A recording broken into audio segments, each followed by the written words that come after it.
and welcome. I'm going to be making this oversized shirt today. I'm going to be doing pattern A, and I'll put the link for this pattern down in the description. I'm going to be using this really cool plaid that I got at Fab Scrap after I volunteered sorting fabric for them. It has really nice neon slubs in it, and it's going to be really pretty. Unfortunately, I don't have enough to do the entire shirt, so I'm going to be doing some parts in this white and blue Oxford weave. So let's get started. First, I'm cutting out all my pieces, which takes forever. It always takes a little longer when you're using two kinds of fabric too. It takes a little bit more planning and visualization. So I did have to kind of go back and repin things here and there. But once I got it all pinned, I cut it out and then I started to mark my notches and get everything ready. The pockets are front and center, so I want to make sure they look really neat and tidy and even. So I'm going to serge them, and then I'm going to press the edges so that I can top stitch them onto the front of the shirt. But before I sew it on, I'm going to just make sure that the top part is pressed, and I want to make sure they're both even. If you guys are enjoying this video, be sure to give it a big thumbs up. It is free and easy for you to do, and it really helps my videos. And I know you probably don't care, but this is especially important for my sewing content because I have a lot of sewing videos on my channel, but the algorithm thinks that my channel is only about dyeing. So if you could give me a like, I'd really love you for it. Let me know down in the comments, do you do sewing and dyeing, or do you just do one or the other? To me, they're all related because they all are with textiles and they are creative. But I don't know if everyone feels that way. So now I have both pockets all pressed and I'm going to sew the seam on the top. So I sewed them and now it's time to place them onto the fronts of my shirt, and I'm going to get out my pattern just to make sure that it's in the right place on both sides. I'm really excited to wear this shirt. I'm looking for more button-up type of shirts because I'm a new mom, and most of the nursing shirts that I see out there for sale are super lame, and this one is just really practical, and of course it's completely custom, which I love wearing my own clothes, so I'm pumped about this one. And speaking of being a new mom, I've been doing my best to be consistent on YouTube for you guys and give you guys a video every week, even though sometimes I'm just really tired and it's hard to film with my baby. But I do really love doing all these projects, which is the reason why I started doing YouTube in the first place. So here I'm going to start to sew my pockets onto the front of the shirt, and I'm starting at the seam and sewing up. And then I'm going to sew about 2 stitches to the side and then pivot to go down, which is going to give it sort of like a mini little triangle at the top. And this is going to really make sure that that pocket is super strong. I always remember this trick when I'm sewing pockets on. I learned it in my first college level sewing class. So I studied fashion design in New York City, and I took a lot of classes in sewing, pattern making, and of course sketching and all this sort of thing. This was one of those little tricks that I'll never forget. I've always been sewing since I was little, and I was kind of taught by my mom and sort of self-taught. But of course, when I took the classes in college, I learned way more and learned sort of best practices for sewing. So there are the little mini triangles, and it's nice and secure. Now I'm moving on to prepping the placket. I'm going to put interfacing on both pieces, and I'm going to just make sure it's nice and centered on the placket and just put some heat on there. And then I'm going to put it on the front of my shirt, right side to wrong side, which is a little bit counterintuitive.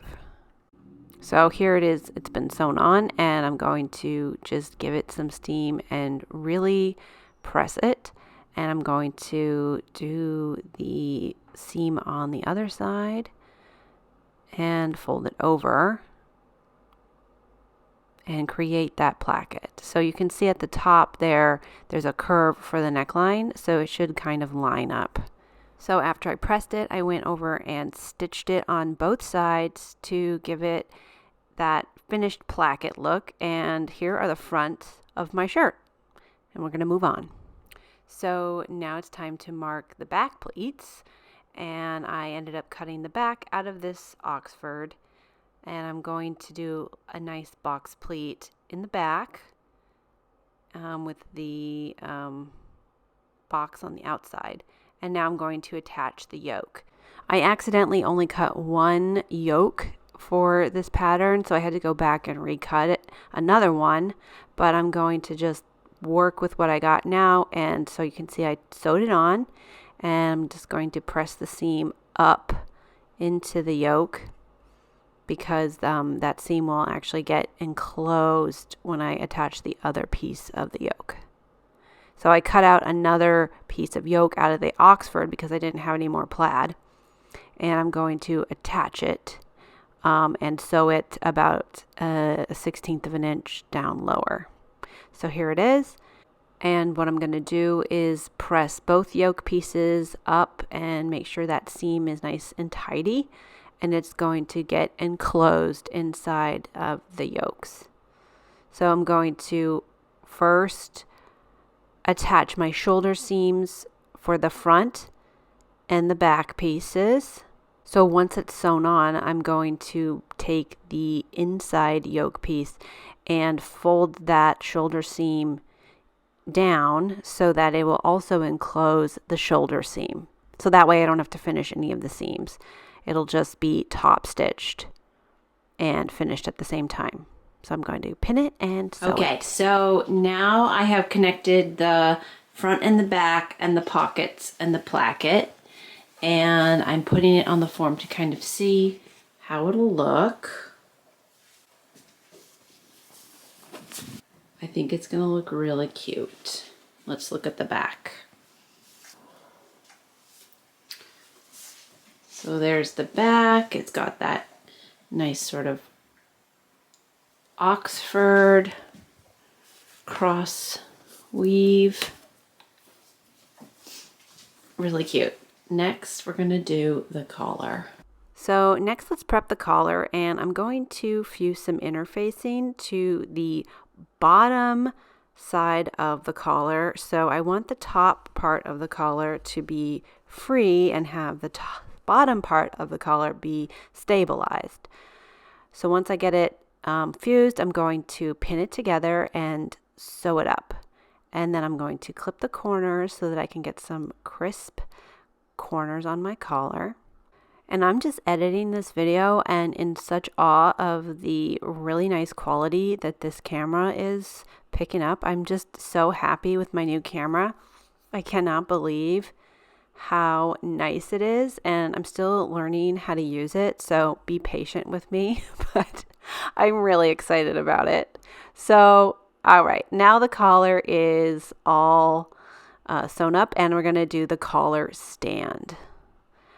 So the collar stand is going to be out of this Oxford, and again, I forgot to cut out 2 of the stands, so I'm just going to have to cut out another one off camera.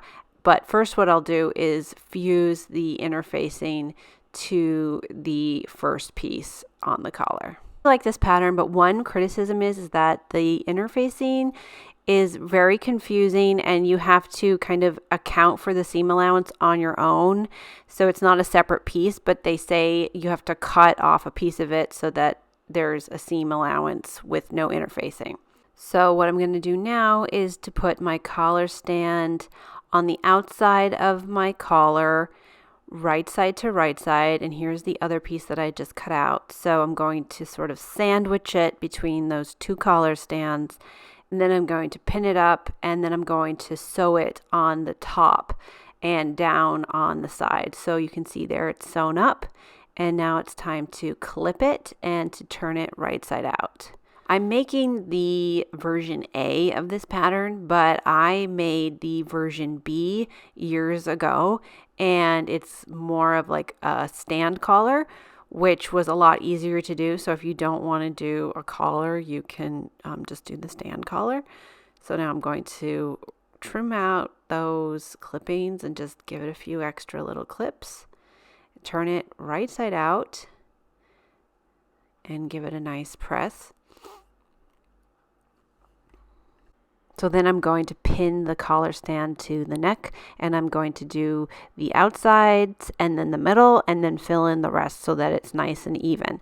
And I'm pinning the side with the interfacing onto the body of the shirt.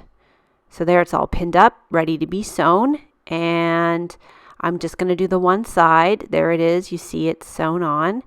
And I'm just checking it to make sure it looks okay. And then the next thing I'm going to do is to pin the inside of the collar stand down and make sure that that seam is tucked inside so it's nice and clean. So I'm going to pin it up and set it aside and then move on to the sleeves. So I'm just going to take them apart and keep the pattern nearby because I'm going to need to cut the placket. So here it is. I'm lining it up and I'm just going to carefully cut a little slit, and then I'm going to start to work on the finish. I'm not going to lie, I thought that the instructions on this part were really confusing, and I've sewn it before, so that's saying something. And I'm just going to start by sewing the placket, which is cut on the bias, to the sides of the slit. So I'm just going to pin it up and sew it on both sides. It did take me a few times of reading the instructions to really like grasp what I was doing. But the bottom line is you want to finish the raw edge of that slit that you just cut.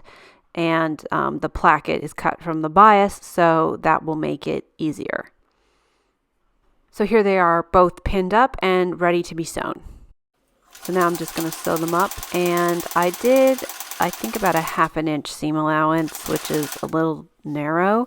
So the plackets do kind of stick out on the finished product. If you want, you can make them, but since I have a contrasting plaid on the plackets, I think it looks good to have a little bit thicker of a placket.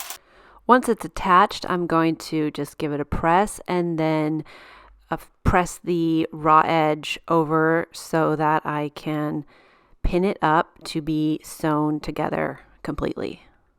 I opted to hand stitch just because I think it looks nicer.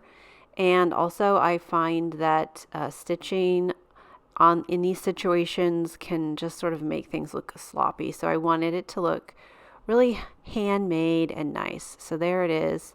And here's the collar stand for you on the form. Next, I'm going to mark the pleat on the sleeves. So I just am going to fold it in towards the center of the sleeves, pin it, and sew it up.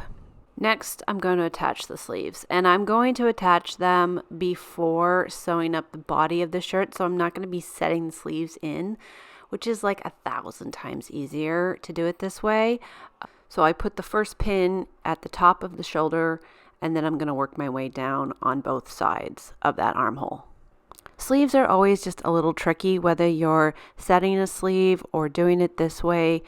You know, you're trying to match up two curves that are in opposite directions, so it takes a little time and a little bit of like easing the extra in, but it's always worth it to go slow and to take your time.